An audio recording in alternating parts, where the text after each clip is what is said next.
It's alive! This episode of Jump Scare, anyway.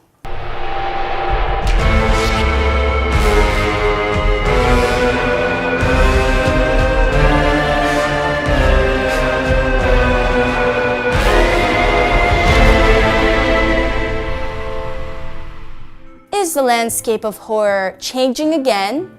Are we reverting back to the classic ways of horror with its suspense and complex story-driven tales? Nostalgia for the universal monsters could be returning. What does it all mean?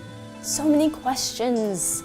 Horror, as we know, represents the fears of society and culture in each decade, such as 80s slashers, you know, the fear that the neighbor could be the monster.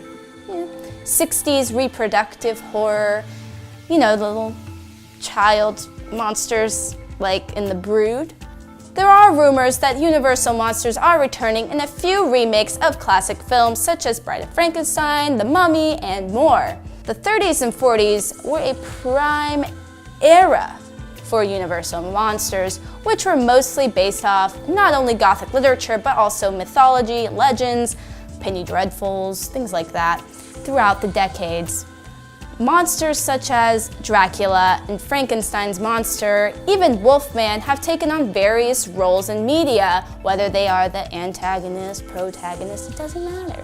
Their significance still lives on and have returned to shows such as Penny Dreadful. The late 1990s and throughout the 2000s saw a rise in not only torture splatter films, you know, like Hostel and Saw and Captivity, but also found footage films, you know, Paranormal Activity, all those great films. But with found footage on the decline and more story-driven films, it is fascinating to see what direction horror is turning to now. Films such as It Follows and Don't Breathe rely on suspense and shock rather than jump scares. Even Babadook focused on not only suspense but symbolism, psychological thrills, and deep emotional bonding. That movie actually kind of made me cry, not gonna lie. Perhaps Hollywood has taken notice of how many elements of horror that they've been using the past few years is no longer effective. After the release of the Blair Witch Project sequel, found footage is no longer resonating with audiences, and it's obvious. Much like the 60s feared the science of reproduction, and the 70s feared AIDS, and the 50s feared aliens, technology, and nuclear war, it is important to analyze how our culture has shifted.